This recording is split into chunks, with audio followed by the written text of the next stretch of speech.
Who would have thought that one of the most popular actors of Eternia would also be one of the superheroes who are working day and night to protect Eternia from the evil warriors led by Skeletor? Well, Man-E-Faces makes balancing both of his jobs look very easy. The talents that make him such an amazing actor also help him defend the land of Eternia. And today, in our video, we will take a deep dive into this. So, hop in as we get into the nitty-gritty of the many faces of Man-E-Faces. Before we go into our explanation, we have a very small request. If you like our content, please support us by subscribing to our channel. This is a small click for you, but for us, it means a lot. Thank you. Let's begin. Hey, I know who that is.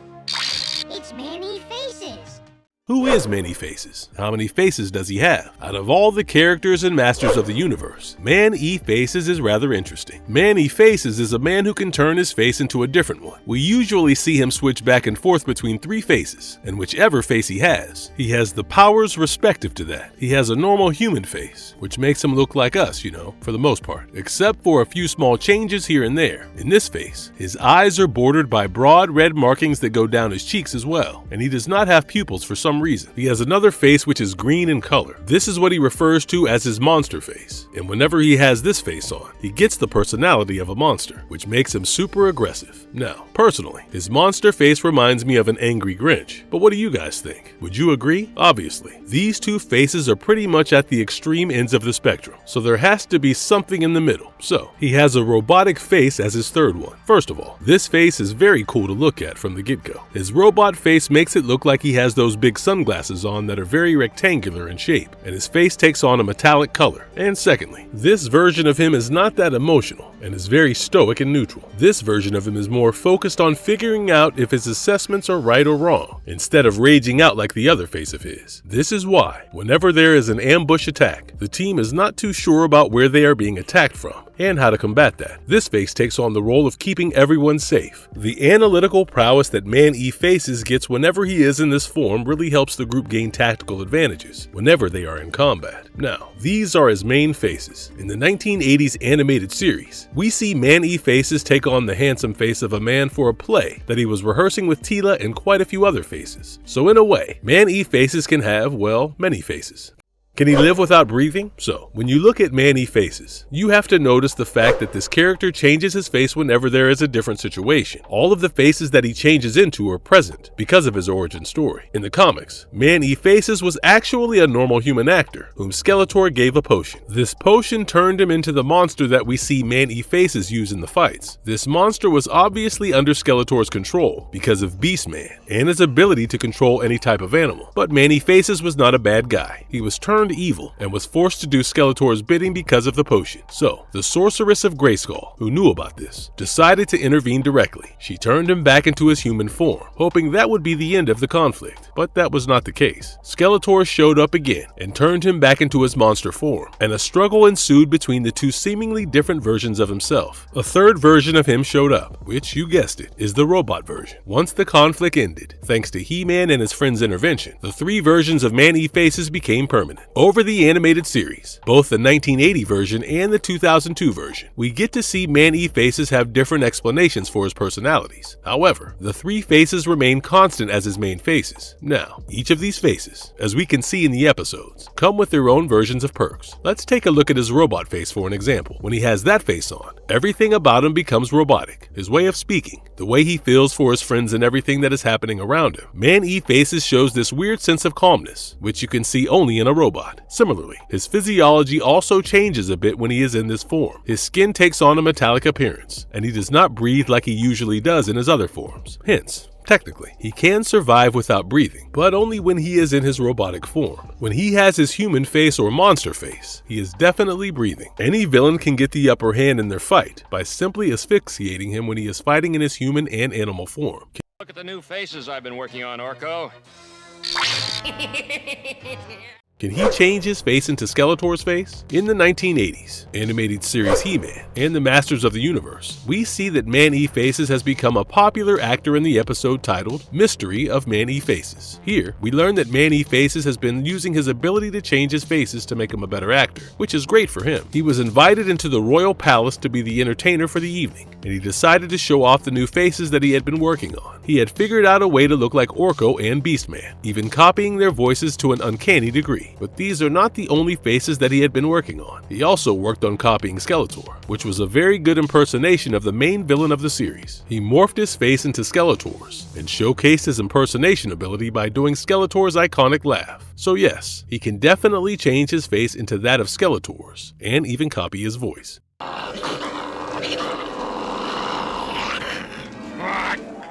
Can Beastman control the Man-E-Faces? One of the most interesting plot points that has been explored time and time again is whether or not Beastman can control Man-E-Faces, and the answer is yes. Whenever Man-E-Face is in his monster form, Beastman is shown to have control over him because the monster form is inherently animalistic in nature. Two of the instances where we see this explored are in the HeMan and the Masters of the Universe 1980s edition, as well as the 2002 animated series. In the 1980s series, in the episode titled Mystery of Man-E-Faces, we learn about how Adam and his friends ended up coming across Man-E-Faces. Man-E-Faces was actually a bully at first. He was seen terrorizing a bunch of little people known as widgets. He was doing all of this because people had shunned him for a really long time, especially because of his ability. So, thanks to the emotional abuse he faced at the hands of society, Man-E-Face also became abusive in his own way. He started terrorizing people who were weaker than him to take whatever he wanted. See, the people that Man-E-Faces was terrorizing called out for HeMan,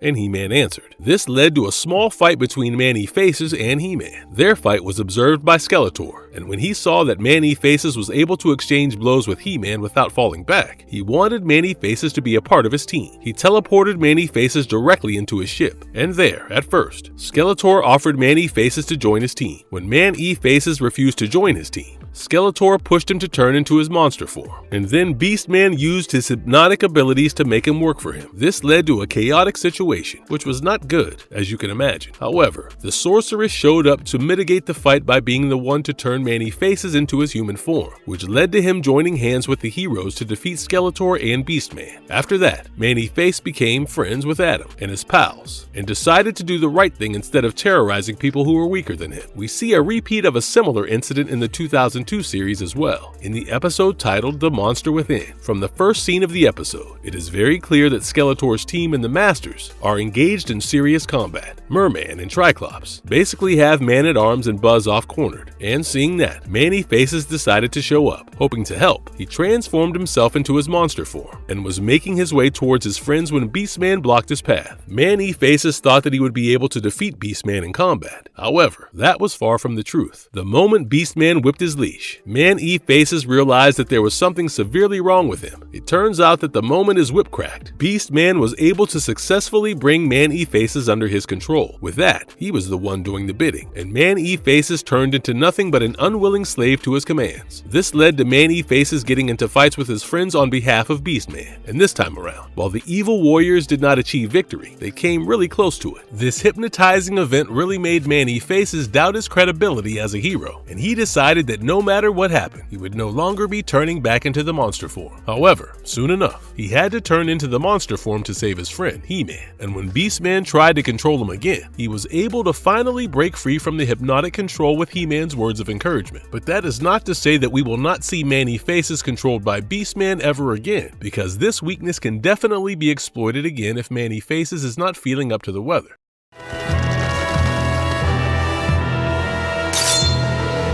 Man-E-Faces, split personalities, or shapeshifting mastery, investigating the psychological intricacies behind his ever-changing faces. When the original character was designed, it was implied that all of these many faces that Man-E faces are the representations of his many personalities. However, the 1980s series did not bring Man-E faces into the series often, so this was not explored as much. However, when it comes to the 2002 animated series, Man-E faces is part of the regular group of warriors, and whenever there is an issue, we see Man-E faces show up. This allowed the writers to explore his character much more, and for us, the audience, to get a good look at his character and its intricacies. In the episode The Monster Within, we get to explore the intricacies of his shapeshifting abilities. When Man-E Monster, that is, Man-E faces in his monster form, falls under Beastman's control, he does not have any control over his body, and we see him struggle to change back to his default human form but fail. After Beastman escapes, we see Man-E-Faces return to his human form, making it clear that when he is in his monster form, he is a completely different person. This control that Beastman got on Man-E-Faces was definitely something that he was planning on using to hurt He-Man. As the episode progresses, we get to see that under Whipless's suggestion, Skeletor hires two hitmen, Badra and Tuvar, to go after He-Man. Badra and Tuvar do not like each other, and the rest of the evil warriors decide that once Badra and Tuvar get He-Man in an awkward position, they will show up to beat him, taking the credit for themselves. Tuvar and Badra successfully lured He-Man and Man-E-Faces into the swamp, where they were pretending to be monsters, terrorizing the neighboring people. Once in the swamp, despite all of their attempts, Man-E-Faces and He-Man were getting overpowered by the two hitmen. After a while, Tuvar and Badra had He-Man tied up in tree vines, and this was time for the finishing blow. But as the two hitmen hated each other, they both wanted to deliver the finishing blow and be the ones to kill He-Man to get the praise and payment from Skeletor. This led to the two hitmen fighting, and in the midst of this fighting, the evil warriors showed up. By this point, seeing how dire the situation was, Man-E-Faces decided to turn into his monster form, which would give him extra courage. He was about to save He-Man when Beastman cracked his whip again and used Man-E-Faces to kill off He-Man. As Man-E-Faces made his way toward He-Man, He-Man urged him to fight the monster from within, because He-Man knew that his friend was buried somewhere within. And sure enough, Man-E-Faces' personality won the fight and broke the hold that Beastman had over Man-E-Monster. Once that hold was broken, Man-E-Monster was able to free He-Man, and together, they fought off the evil warriors. In light of this episode, the new 2002 series solidified his multiple personalities this time around. Each of his personalities came with their own perks, which you can clearly see. Like when it comes to the game of chess, Man-E-Robot is a chess genius, while Man-E-Monster would rather flip the board than play the game. But that does not mean Man-E-Monster did not have his redeeming qualities. He brought a lot of loyalty and aggressiveness on the plate, along with a lot of courage, which pushed Man-E-Faces to do a lot of things he did not think he could do. When you think about it, this is a rather nice representation of the multiple personality disorder, also known as dissociative identity disorder, which is a real psychological disorder where patients have multiple personalities, each with their own quirks and everything. Also, for the record, this episode is also the episode where we see Too Bad, the famous villain, being created. Badra and Tuvar were joined together to share the same body by Skeletor, after he learned that these hitmen had He-Man in their clutches, but did not finish him because they were busy fighting with one another.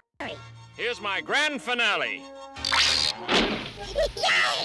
Decoding his shape-shifting voice in Masters of the Universe. On top of being able to change his face to match others, Man-E-Faces is also able to impersonate the voice of whoever he is trying to be. Obviously, whenever he becomes a robot or a monster, he has the necessary voice changes that come with those personalities. But on top of that, when we see him showcase his new faces in the episode of Mystery of Man-E-Faces, we see that he can uncannily copy the voices of Skeletor and Beastman. This ability of his has come in handy in one of the episodes of the 1980s animated series. In the episode titled The Shadow of Skeletor, the heroic warriors noticed one of Skeletor's ships heading towards their castle. Upon stopping the crash, they found out that the one driving this plane was Beastman. It turns out that the plane was in autopilot mode, and Beastman was told by Skeletor not to touch the controls. However, curiosity got the best of him, and Beastman messed with the controls, which led to him crashing into the palace. While Beastman was put into his jail cell, the heroic warriors had no clue where the plane was going or what Skeletor's plans were. That is why, when Skeletor decided to check in on what was causing the delay using the radio of the Doombuster, Man-E-Faces was able to fool him by impersonating the voice of Beastman. On copying his voice, the heroic warriors learned that this time around, Skeletor was planning on causing unrest between two moons of Eternia, Bright Moon and Dark Moon, by using his plasma cannon. Skeletor had been using his warriors to wreak havoc in the Dark Moon, and then Evil Lyn pretended to be a witness and told Dark Moon's king, King Barbo, that this was all done by Bright Moon people. While the team used Man-E-Faces to infiltrate the evil warriors by dressing up as Beastman, the plan failed there because the actual Beastman escaped from the prison and showed up at the meeting spot. However, despite their covers being blown, the heroes were able to save the day when He-Man destroyed the plasma cannon that Skeletor was using in the first place. Who knew Man-E-Faces' ability to copy voices would be the most crucial step in uncovering the truth about a particular plan that was taking place in Eternia's twin moons?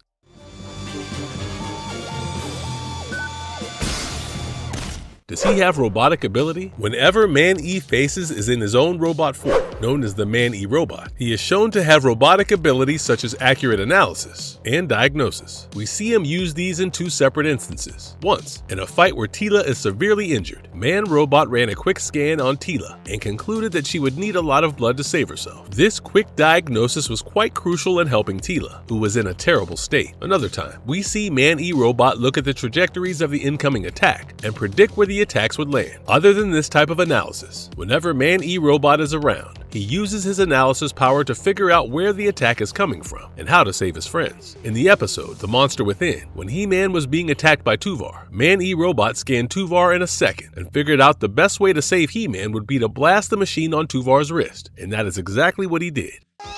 Don't laugh at me. Everyone always laughs at me. Is he more powerful than HeMan? We have seen Man-E Face and HeMan fight a few times throughout the two animated series. In both series, it was clear that whenever Man-E Faces was in his monster form, he had superhuman strength, and he could go toe-to-toe with HeMan's strength. However, Man-E Faces' intelligence stats are severely lacking whenever he is in his monster form. That is why, while it is difficult to overpower him in this form, it is significantly easier to outsmart him, which is pretty much how these fights often end. In the mystery of Man-E Faces of the 1980 series, HeMan and Teela worked together to outsmart Man-E Faces at first, which led to his defeat. And then, when Man-E Faces was under Beastman's complete control, while he was forced to face off against HeMan and his friends, it was clear that in his monster form, it would be a little difficult to overpower him. We also got to see HeMan fight with Man-E Faces in the comics Master of Universe issue 3, which came out in 1982. In this comic book, Skeletor had trapped the goddess somewhere in the multiverse and ended up getting his hands on the sword. He was planning on using the sword to kill the goddess and rise to the ranks of gods himself. Skeletor knew that HeMan would show up to stop him, so he decided to get HeMan his own opponent. Yes, it was Man-E Faces himself. Skeletor used some mystical powers to draw Man-E Faces to the castle's Grayskull, and when the time was right, he put Man-E Faces under his control and pushed him to attack HeMan. Sadly, their fight was brief, but despite that, HeMan had to admit that Man-E Faces, in his monster form, had quite a great power. But HeMan came to Castle Grayskull with a power pack, and that gave him the extra boost that he needed, which led to him defeating Man-E Faces in no time.